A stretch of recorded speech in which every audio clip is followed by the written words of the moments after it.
नमस्कार मित्रांनो, सिटिझनशिप म्हणजे नागरिकत्वाचा पुढचा व्हिडिओ आपण बघणार आहोत. त्याच्यामध्ये एकल नागरिकत्व खरं तर राज्यघटनेची वैशिष्ट्ये ज्यावेळी आपण स्टडी केलेली आहेत त्याच्यामध्ये याला आपण रफली टच केलेला आहे, पण तरी एक छोटीशी रिव्हिजन करून घेऊयात. एकल नागरिकत्व म्हणजेच single citizenship. Okay, single citizenship. आता आपल्याला माहिती आहे की भारत हे संघराज्य आहे, म्हणजे फेडरल स्टेट आहे. त्याच्यामध्ये एक सेंट्रलला एक गव्हर्नमेंट असतं आणि राज्यांमध्ये राज्यांची वेगवेगळी गव्हर्नमेंट्स असतात. म्हणजे केंद्र आणि राज्य यांच्यामध्ये अधिकार विभागणी असते. मात्र जरी केंद्र आणि राज्य यांच्यामध्ये अधिकारांची विभागणी असली तरी सुद्धा नागरिकत्वाची मात्र विभागणी नाही. म्हणजे केंद्राचं म्हणजे संपूर्ण भारताचं किंवा केंद्र सरकारचं एक नागरिकत्व किंवा केंद्राचं एक नागरिकत्व आणि वेगवेगळ्या राज्यांची वेगवेगळी नागरिकत्व असं भारतामध्ये नाही.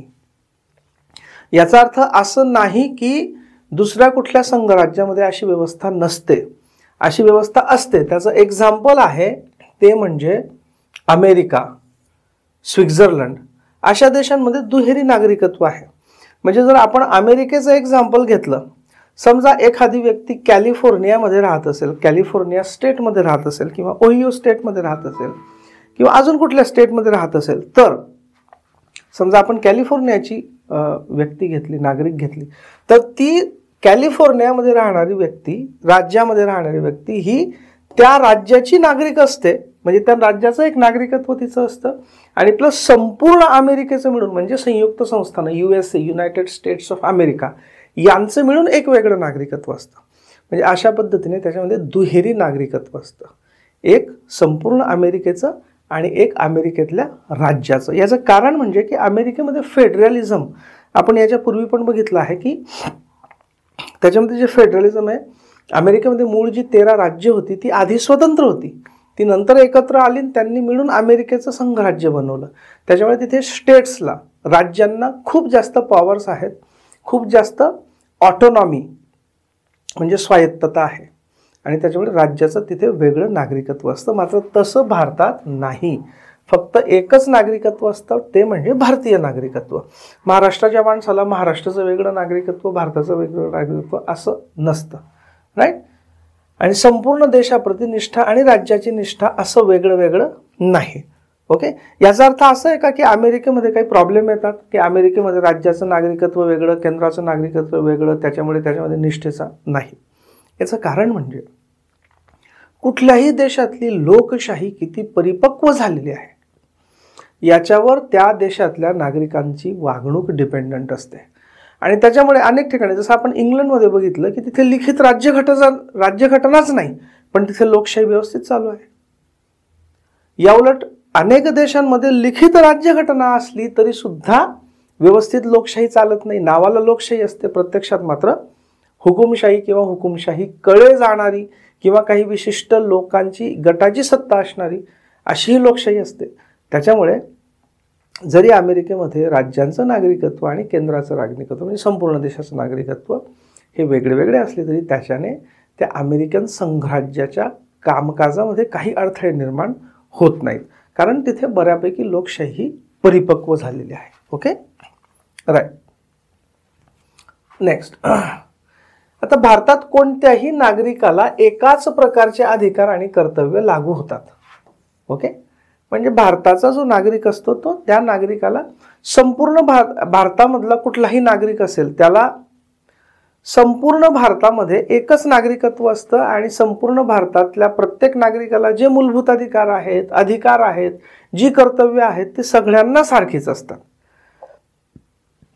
कुठल्या तरी राज्याचा कोणीतरी रहिवासी आहे म्हणून त्याला काही स्पेशल ट्रीटमेंट नसते, काही स्पेशल अधिकार नसतात किंवा त्याच्या अधिकारांवर कुठली बंधनही नसतात. ओके, मात्र याला काही अपवाद असतात. याचे अपवाद जे आहेत आपण ज्यावेळी मूलभूत अधिकारांचा डिटेल अभ्यास करू त्यावेळी आपण बघणारच आहोत, पण एक एक्झाम्पल फक्त बघू की भारतातलं. आणि हे एक्झाम्पल का बघतो आता आपण की बाबा भारतात सगळ्यांना एकच नागरिकत्व असतं, म्हणजे सगळ्यांना सारखेच अधिकार असतात, सारखीच बंधनं असतात.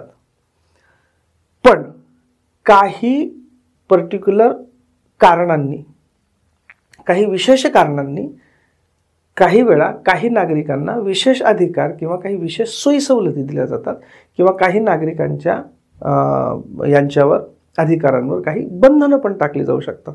त्याचे आपण एक्झाम्पल्स बघू. आता कलम 16 आहे. कलम 16 नुसार जर आता कलम 16 हे बेसिकली समानतेचा अधिकार आहे नोकऱ्यांमधला वगैरे, शासकीय नोकऱ्यांमधला.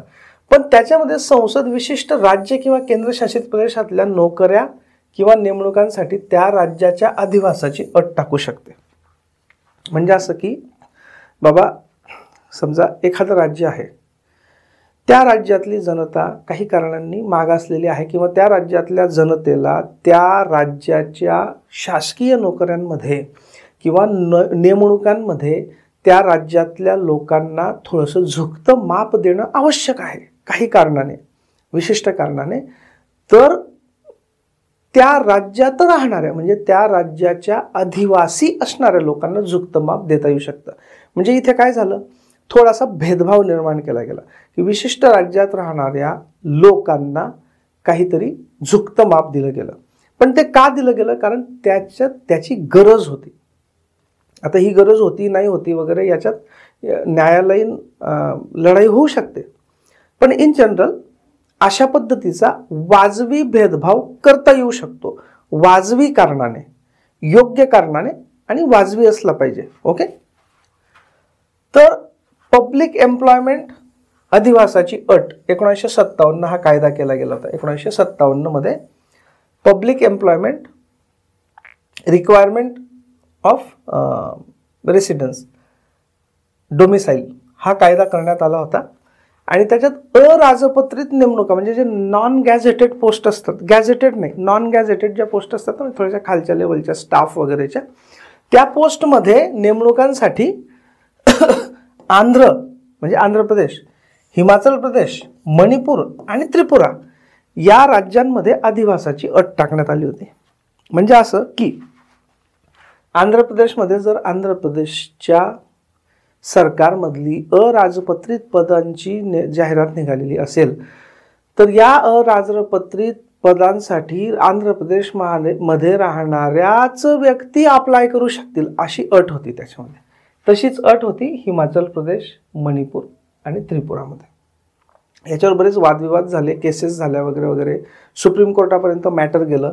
इन एनी केस हा कायदा 1974 मध्ये संपुष्टात आला आणि त्याच्यानंतर आता मणिपूर, त्रिपुरामध्ये किंवा हिमाचल प्रदेश नाही, फक्त आंध्र आणि तेलंगणा याच राज्यांमध्ये आता ही अट अस्तित्वात आहे आणि बाकी इतर कुठेही अस्तित्वात नाही. म्हणजे कुठल्याही राज्याचा आदिवासी हा करू शकतो. तर हे काय झालं की जरी एकच नागरिकत्व असलं तरी सुद्धा काही प्रदेशांमध्ये त्या विशिष्ट राज्यात राहणाऱ्या लोकांना प्रेफरन्स दिला जाऊ शकतो. हे अपवाद झाला. राईट. आता कलम 15 आहे. कलम 15 मध्ये काय दिलं? कलम 15 पण मूलभूत अधिकाराचा भाग आहे. कलम 15 मध्ये काय आहे की कोणत्या आधारावर नागरिकांमध्ये भेदभाव करता येणार नाही हे दिलेलं आहे. की कोणत्या आधारावर नागरिकांमध्ये भेदभाव करता येणार नाही हे दिलेलं आहे. कोणते आधार आहेत ते? धर्म म्हणजे धर्माच्या बेसिसवर कुठल्याही दोन नागरिकांमध्ये भेदभाव करता येणार नाही. वंश डिसेंट, जात म्हणजे कास्ट, लिंग म्हणजे सेक्स आणि जन्मस्थान म्हणजे प्लेस ऑफ बर्थ. बघा हे लक्षात ठेवा 1 2 3 4 5 की कोणत्या आधारे नागरिकांमध्ये वाजवी भेदभाव करता येऊ शकतो. कलम 15 मध्ये धर्म रिलिजन, वंश डिसेंट, जात कास्ट, लिंग म्हणजे सेक्स किंवा जेंडर आणि जन्मस्थान म्हणजे प्लेस ऑफ बर्थ यांच्या आधारावर भेदभाव करता येऊ शकतो. पण डोमिसाईल या शब्दाचा समावेश याच्यात नाही. डोमिसाईल म्हणजे अधिवास. जन्मस्थान म्हणजे काय? म्हणजे फक्त जन्म झालेला. आणि अधिवास म्हणजे काय की ज्या राज्यात तो राहतो आहे. डोमिसाईल जसं महाराष्ट्रामध्ये दुसऱ्या कुठल्या राज्याचे लोक जर पोस्टिंग घेऊन आले तर बराच काळपर्यंत, मला ते आठवत नाही आता किती वर्ष, मला वाटतं 10 वर्ष वगैरे असं की बराच काळपर्यंत ते जर राहिले तर ते डोमिसाईल समजले जातात. तर डोमिसाईल म्हणजे रहिवास. जन्मस्थान आणि डोमिसाईल याच्यात फरक आहे. माझा जन्म समजा माझे वडील कधीतरी बिहारमध्ये पोस्टेड असले आणि त्यावेळी माझा जन्म तिथे बिहारमध्ये झाला तर माझं जन्मस्थान बिहार झालं. पण जर मेजरली मी महाराष्ट्रात राहत असेल तर मी महाराष्ट्राचा रहिवासी झालो, माझा अधिवास महाराष्ट्राचा झाला. ओके, दोघांमध्ये फरक आहे. तर अधिवासाची अट नाही, म्हणजे याचा अर्थ काय की अधिवासाच्या आधारावर भेदभाव केला जाऊ शकतो. लक्षात ठेवा, हे 5 जे आहेत यांच्या आधारावर भेदभाव केला जाऊ शकत नाही. पण याच्यात डोमिसाईल म्हणजे रहिवासाची अट नाही, याचा अर्थ रहिवासाच्या आधारावर भेदभाव केला जाऊ शकतो. म्हणजेच काय की एखाद्या विशिष्ट राज्यामध्ये एखाद्या विशिष्ट राज्याचा अधिवास असलेल्या एखाद्या व्यक्तीला फी सवलत किंवा राखीव जागा यासारख्या सवलती दिल्या जाऊ शकतात, म्हणजे यासारखे भेदभाव केले जाऊ शकतात. ओके, अर्थात भेदभाव हा निगेटिव्ह शब्द आहे, म्हणजे त्या अधिवासाच्या आधारावर काही विशेष सवलती देता येऊ शकतात. Okay, right. कलम क्रमांक 19 मध्ये प्रवास व रहिवासाचे स्वातंत्र्य आहे. प्रवासाचं, रहिवासाचं. मात्र त्यावर अनुसूचित जमातींच्या संदर्भामध्ये वाजवी बंधन आहे. म्हणजे जे विशेषतः पर्वतीय क्षेत्र असतात, डोंगराळ क्षेत्र असतात, ज्याच्यामध्ये आदिवासी जमाती राहतात आणि त्या आदिवासी जमाती पिढ्यानपिढ्या तिथे राहिलेले असतात, शेकडो हजारो वर्ष त्या जंगलामध्ये किंवा पर्वतीय क्षेत्रामध्ये. जंगल त्यांना जगवत असतं आणि ते जंगलाला जगवत असतात. अशा पद्धतीने एक सिम्बियोटिक रिलेशन त्यांच्यामध्ये असतं, म्हणजे परस्परांना हेल्प करणारं, परस्परावलंबी. तर अशामध्ये जर बाहेरचे लोक येऊन त्यांच्या जमिनीवर कब्जा करायला गेले किंवा त्यांच्या जमिनींवर अतिक्रमणं केली किंवा त्यांची जी उपजीविकेची साधने आहेत ती हिरावली गेली किंवा त्यांची वैशिष्ट्यपूर्ण संस्कृती असते, आदिवासींची वैशिष्ट्यपूर्ण चालीरीती, वैशिष्ट्यपूर्ण त्यांचं जीवन पद्धती असते, याच्यावर कुठेही त्याच्यापासून तर बाहेरच्या लोकांच्या आक्रमणापासून, म्हणजे आक्रमण इन द सेन्स की अतिक्रमण, त्यांच्या जागांवर, त्यांच्या उपजीविकेच्या साधनांवर, त्यांच्या विशिष्ट संस्कृतीवर, त्यांच्या विशिष्ट जगण्याच्या पद्धतीवर अतिक्रमण होऊ नये म्हणून प्रवास आणि स्थायिक होण्याच्या याच्यावर काही बंधनं लादलेली असतात. कुठे? अशा प्रदेशांमध्ये की जिथे विशेष करून आदिवासी जमाती राहतात. ओके, तर ती पण बंधनं लादली जाऊ शकतात. जम्मू काश्मीरमध्ये आपण जम्मू काश्मीरचं बघितलेलंच आहे की टेक्निकली काय काय बदललं 2019 मध्ये. 1954च्या राष्ट्रपतींच्या आदेशानुसार 370 अंतर्गत होतं, कलम 35 समाविष्ट करण्यात आलेलं होतं. याच्यानुसार जम्मू काश्मीर सरकारला काही विशेष अधिकार देण्यात आले होते. उदाहरणार्थ, जम्मू काश्मीरचे कायम रहिवासी व्यक्ती कोण असेल याची व्याख्या ठरवणे, जो 1954चा आदेश होता कलम 370 नुसारचा, त्याच्यामध्ये कलम 35A समाविष्ट करण्यात आलेलं होतं.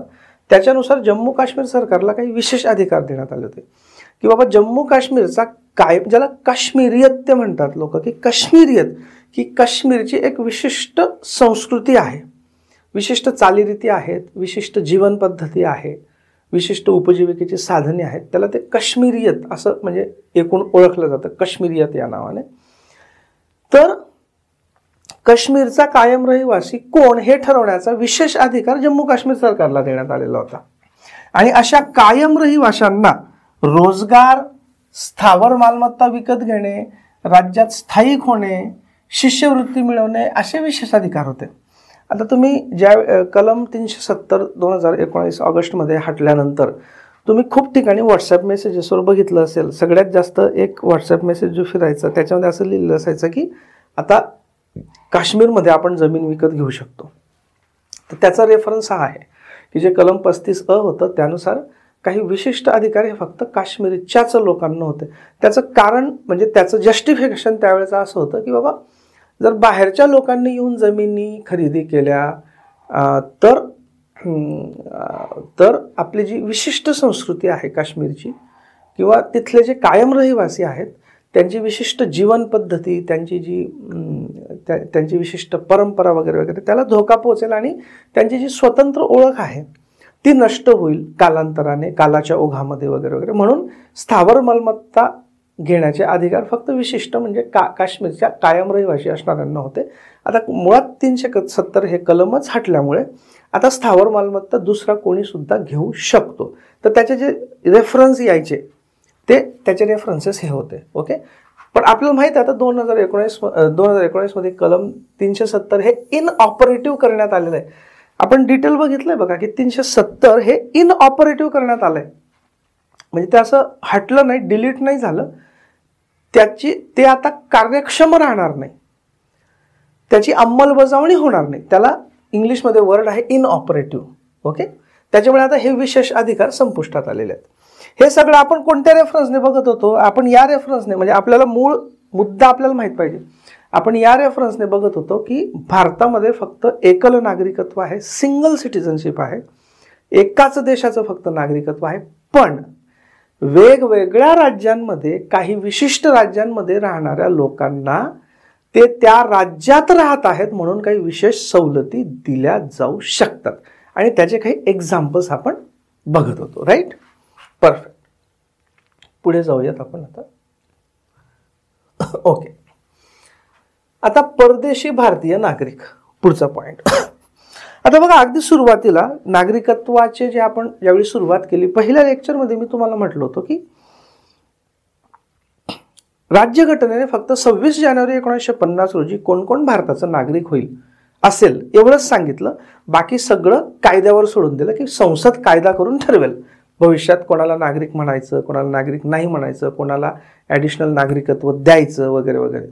आणि त्याच्यामागची दूरदृष्टी सुद्धा मी तुम्हाला म्हटलं होतं की कालोघाने जागतिकीकरण होतं, सिच्युएशन्स बदलतात, त्यानुसार वेगवेगळ्या पद्धतीचे चेंजेस करणं गरजेचं असतं, आणि हे चेंजेस करण्यासाठी प्रत्येक वेळी घटनादुरुस्तीची गरज पडायला नको, म्हणून घटनाकारांनी सद्सद बुद्धी वापरून हे पार्लमेंटवर सोडून दिलं होतं, संसदेवर सोडून दिलेलं होतं. आणि झालं सुद्धा तसंच की 1991 मध्ये भारत, कधीतरी तुम्ही वाचा की 1991 मध्ये भारत कशा परिस्थितीत होता, आणि त्या परिस्थितीमधनं त्यावेळेचं सरकार PV नरसिंह राव, मनमोहन सिंग वगैरे वगैरे यांनी कशा पद्धतीने भारताला बाहेर काढलं. It's interesting story. आणि असं संकट, मला असं वाटतं की स्वातंत्र्यानंतरचं ते सगळ्यात मोठं आर्थिक संकट होतं. त्याच्यापूर्वी पण कधी एवढं मोठं आर्थिक संकट भारतावर आलेलं नाही, त्याच्यानंतर पण कधी आलेलं नाही. त्याच्यानंतर मग काय झालं, 1991च्या याच्यातनं बाहेर जसं आपण पडायला लागलो तर खाजगीकरण, उदारीकरण आणि जागतिकीकरण हे 3 पॉइंट आपण भारतामध्ये आणले. तर त्यातला एक भाग होता जागतिकीकरण. जागतिकीकरणाच्या ओघाने फार मोठ्या प्रमाणावर आधी सुद्धा भारतातल्या व्यक्ती बाहेर होत्या, राहायच्या. सगळ्यात महत्त्वाचं एक्झाम्पल आणि मोठं एक्झाम्पल होतं म्हणजे स्वतः गांधीजी हे दक्षिण आफ्रिकेत प्रॅक्टिस करत होते याची. गांधीजी नंतर भारतात परत आले. म्हणजे खरं बघायला गेलं तर सत्याग्रह, अहिंसा वगैरे ही जी गांधीजींची शस्त्र होती लढ्याची, ही शस्त्र सुरुवातीला त्यांनी प्रयोग केला दक्षिण आफ्रिकेमध्ये, आणि तिथे यशस्वी झाल्यानंतर गांधीजी 1915 मध्ये भारतात आले, आणि मग भारताचा स्वातंत्र्य लढा नव्याने म्हणजे वेगळ्या पद्धतीने सुरू झाला. तर जागतिकीकरणानंतर फार मोठ्या प्रमाणावर भारताचा इतर देशांशी संबंध यायला लागला, आणि मग भारतातल्या व्यक्ती होत्या ज्या दुसऱ्या देशांमध्ये होत्या, विशेषतः पाश्चात्य देशांमध्ये, गल्फ कंट्रीज ज्यांना आपण म्हणतो, म्हणजे हे Saudi Arabia, Kuwait, Iran, Iraq वगैरे वगैरे, दुबई, कतार इथे. तर हे जे लोक आहेत ज्याला इंडियन डायस्पोरा म्हणतो आपण, म्हणजे अनिवासी भारतीय, साध्या भाषेमध्ये डायस्पोरा म्हणजे दुसऱ्या देशांमध्ये पसरलेली आपली लोक, याला आपण डायस्पोरा म्हणतो. इंडियन डायस्पोरा म्हणजे मूळ भारतीय असणारी परंतु दुसऱ्या देशांमध्ये काही कारणाने पसरलेली राहणारे व्यक्ती, हा झाला इंडियन डायस्पोरा. पाकिस्तानी डायस्पोरा म्हणजे काय की पाकिस्तानचे जे लोक वेगवेगळ्या देशांमध्ये पसरलेले आहेत, तो पाकिस्तानी डायस्पोरा. ऑस्ट्रेलियन डायस्पोरा म्हणजे ऑस्ट्रेलियातले इतरत्र पसरलेली लोक. तर डायस्पोरा हा वर्ड असतो त्याचा. ओके, मग सप्टेंबर 2000 मध्ये, म्हणजे बघा जागतिकीकरणानंतर साधारणतः 8-9 वर्षांनी 2000 मध्ये, सप्टेंबर 2000 मध्ये सरकारच्या लक्षात आलं की हा जो इंडियन डायस्पोरा आहे, म्हणजे भारतातली लोक आहेत दुसऱ्या देशांमध्ये पसरलेली, ही लोक स्किल्ड आहेत बरेचसे, त्यांचा दुसऱ्या देशांमध्ये त्यांचं चांगली इमेज आहे त्यांची, त्यानंतर त्यांच्याकडे पैसा पण आहे त्यातल्या किमान काही जणांकडे. तर त्यांचे स्किल्स, त्यांच्याकडची संपत्ती, त्यांचं इन्कम, त्यांचा परदेशातल्या भूमीवर असणारा प्रभाव, या सर्वांचा आपण वापर करून घेऊ शकतो. आणि त्याचबरोबर त्या लोकांना काही अडीअडचणी सुद्धा असू शकतात की ते जेव्हा भारतात येतात किंवा भारतात काही प्रॉपर्टी घेतात, भारतामध्ये बँक अकाउंट ओपन करतात वगैरे वगैरे, याच्याशी रिलेटेड अनेक गोष्टी असू शकतात की ज्याच्यात त्यांना काही प्रॉब्लेम्स असू शकतात. तर एक म्हणजे की त्यांचा आपल्या देशाच्या हितासाठी, कारण आहेत ते भारतीयच, तर त्यांच्या ज्ञानाचा, त्यांच्या स्किल्सचा, त्यांच्या कौशल्यांचा आपल्यासाठी वापर करून घेणे आणि त्याचबरोबर त्यांच्याही काही अडीअडचणी असतील तर त्या समजून घेऊन त्या पण सोडवणे, याच्यासाठी सप्टेंबर 2000 मध्ये भारत सरकारच्या परराष्ट्र मंत्रालयाने LM सिंघवी यांच्या अध्यक्षतेखाली एका समितीची नेमणूक केली. ही होती high level committee on Indian diaspora. Okay, high level committee on Indian diaspora. कधी? 2000 मध्ये, सप्टेंबर 2000. ओके, उद्देश आपण बघितला. जानेवारी 2002 मध्ये, डिसेंबर 2001 ते जानेवारी 2002च्या दरम्यान समितीने आपला अहवाल सोपवला. बघा, आणि हा अहवाल सोपवल्यानंतर या अहवालामध्ये एक महत्वाची एक रेकमेंडेशन होतं, शिफारस होती की प्रवासी भारतीय दिवस साजरा केला जावा. PBD, प्रवासी भारतीय दिवस. प्रवासी म्हणजे ट्रॅव्हल करणारा. अलीकडे मागच्या गरब्यामध्ये ते फेमस झालेलं गाणं तुम्ही बघितलं असेल, गोतिलोवालं, है ना. त्याच्यामध्ये प्रवासी आणि खलासी हे दोन शब्द येतात. बेसिकली प्रवाशावर आधारित आहे ते. प्रवासी, खलासी, प्रवासी. एनिवेज, प्रवासी भारतीय दिवस सेलिब्रेट करण्यात यावा. 9 जानेवारी हा ठरवण्यात आला. सरकारने ठरवलं की 9 जानेवारी कधीपासून साजरा होतो प्रवासी भारतीय दिवस? 2003 पासून. कोणासाठी? तर जे भारतातली लोक आहेत जी परदेशांमध्ये राहत आहेत किंवा परदेशामध्ये गेलेली आहेत वगैरे वगैरे, ते प्रवासी आहेत. भारतातनं प्रवास करून ते दुसरीकडे गेलेले आहेत. भारताच्या बाहेरून पण ते प्रवास करून भारतात पण येतात जातात, म्हणून प्रवासी. तर असे प्रवासी भारतीय यांना मान सन्मान द्यावा, त्यांच्या अडचणी समजून घ्याव्यात, त्यांच्या स्किल्सचा आणि ज्ञानाचा आपण उपयोग करून घ्यावा, याच्यासाठी प्रवासी भारतीय दिवस साजरा करायला सुरुवात झाली. कधी? 2003 पासून. प्रवासी भारतीय दिवस कोणता ठरवण्यात आला? 9 जानेवारी. आणि 9 जानेवारी का ठरवण्यात आला? तर बिकॉज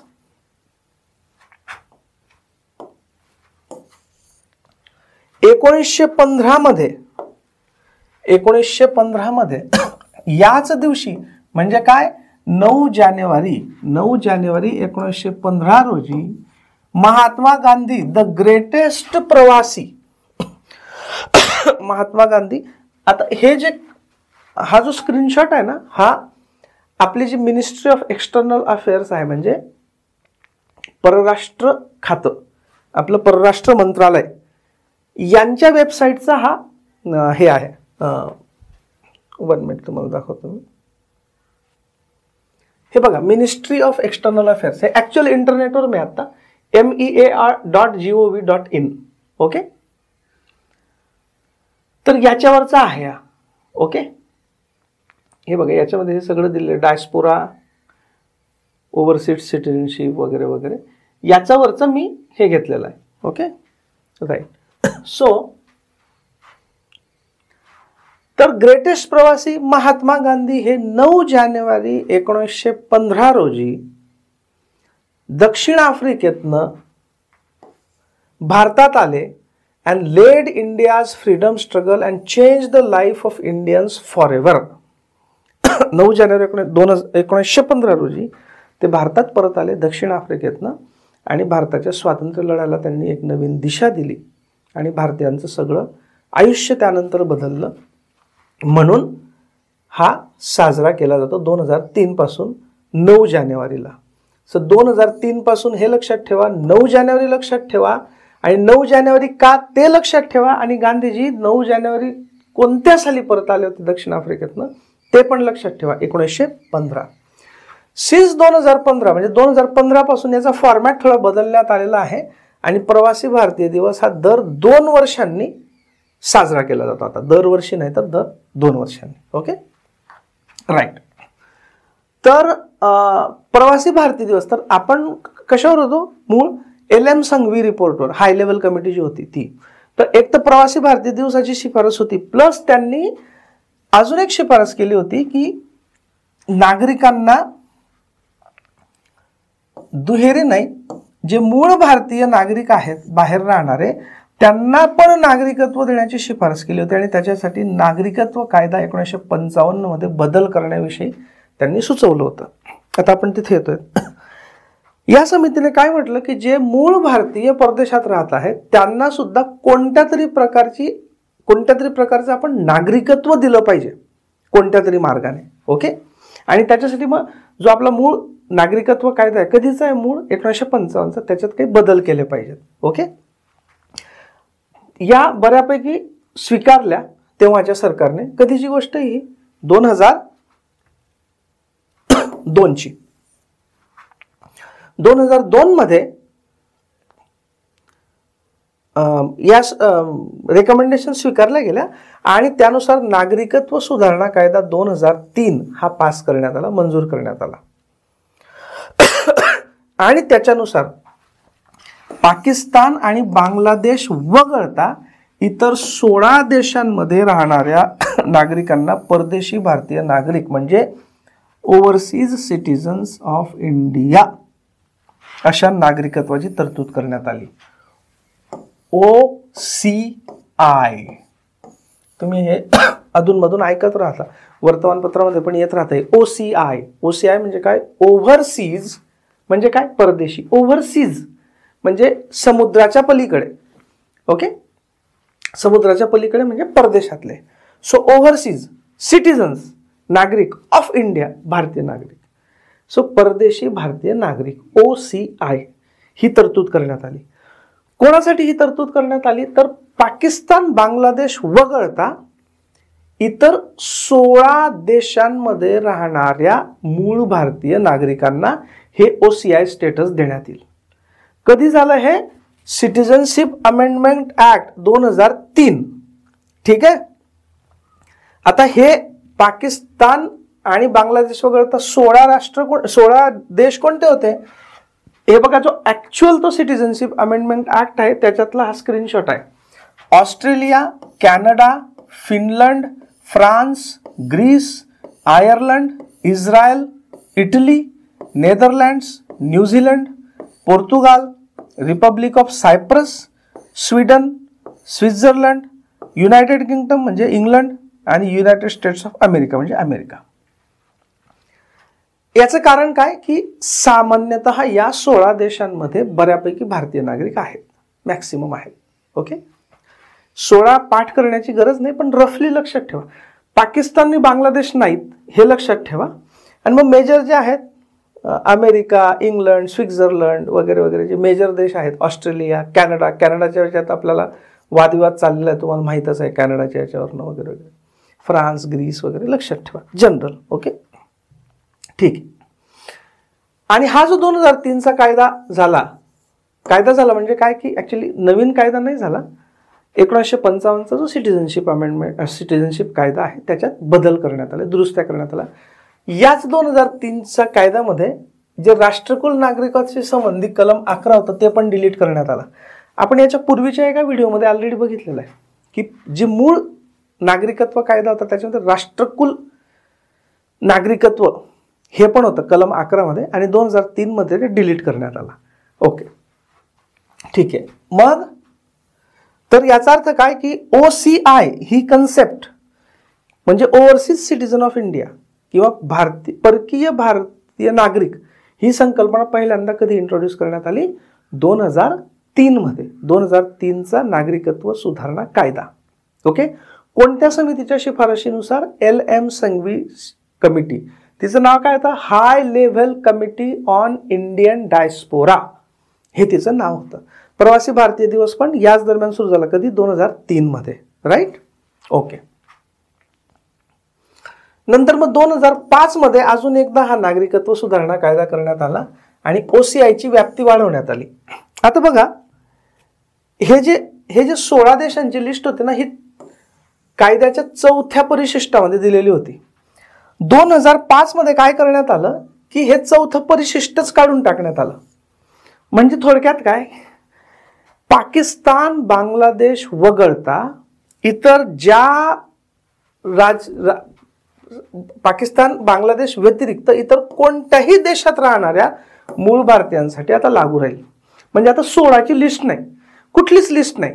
पाकिस्तान बांगलादेश सोडून इतर कुठल्याही राष्ट्रातल्या याला मूळ भारतीयाला हे नागरिकत्व OCI मिळवता येईल. ओके, म्हणजे माझा तर झंझटच गेली, कशाला परत वेगवेगळं हे करायचं, लिस्ट करायची अशी. आता याला आपण सर्वसाधारण भाषेमध्ये दुहेरी नागरिकत्व म्हणतो, ड्युएल सिटिझनशिप. पण ऍक्च्युली ही ड्युएल सिटिझनशिप नाही.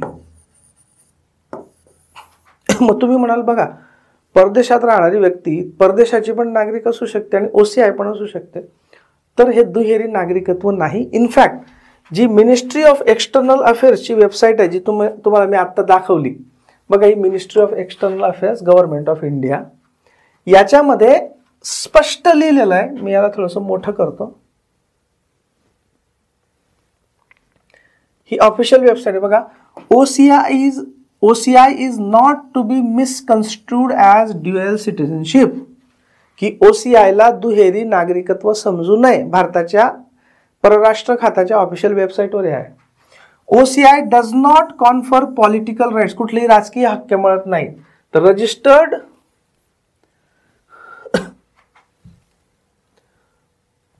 the registered OCI shall not be entitled to the rights conferred on citizen of India under Article 16 of the Constitution.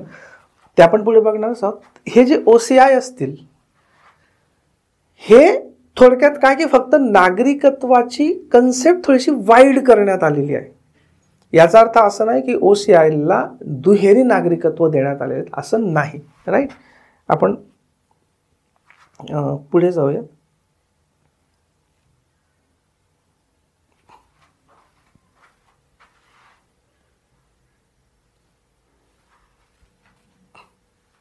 ठीक आहे. तर हे दुहेरी नागरिकत्व नाही, कारण कलम 9 नुसार भारतात दुहेरी नागरिकत्व अलाउडच नाहीये. त्याच्यामुळे याला दुहेरी नागरिकत्व नाही म्हणता येणार. आपण फक्त असं म्हणू शकतो की या सुधारणेने एकेरी नागरिकत्वाची व्याप्ती वाढवली आहे, एवढंच म्हणू शकतो. ओके, ते OCI म्हणजे दुहेरी नागरिकत्व नाही. क्लिअर, हे जरूर लक्षात ठेवा. ओके, मग हा जो 2005चा कायदा होता, आपल्याला माहिती आहे याने व्याप्ती वाढवली OCIची. म्हणजे 16ची लिस्ट काढून टाकण्यात आली, ते 4थं शेड्यूल काढून टाकण्यात आलं. आता पाकिस्तान बांगलादेश वगळता इतर कुठल्याही राष्ट्राच्या नागरिकाला भारतात, मूळ भारतीय नागरिकाला OCI कार्ड मिळू शकतं. ओके, हा जो 2005चा कायदा होता याच्यानुसार OCI कार्ड धारक अशी नवीन योजना सुरू करण्यात आली. OCI ही कन्सेप्ट 2003 मध्ये चालली होती. 2003च्या कायद्याने सुधारणेने 2005 मध्ये OCI कार्ड धारक स्कीम, ओके, ही आली. पूर्वीच्या PIO कार्ड धारक आणि OCI कार्ड धारक या योजनांचे एकत्रीकरण करण्यात आले. पूर्वी एक 2002 मध्ये PIO कार्ड स्कीम होती. PIO म्हणजे person of Indian origin scheme होती. तिचं आणि OCI स्कीम यांचं एकत्रीकरण करण्यात आलं आणि एकच OCI स्कीम करण्यात आली. याच्यात तुम्हाला फारसा अभ्यास करण्याची गरज नाही. ओके, आता जर OCI कार्ड मिळवायचं असेल तर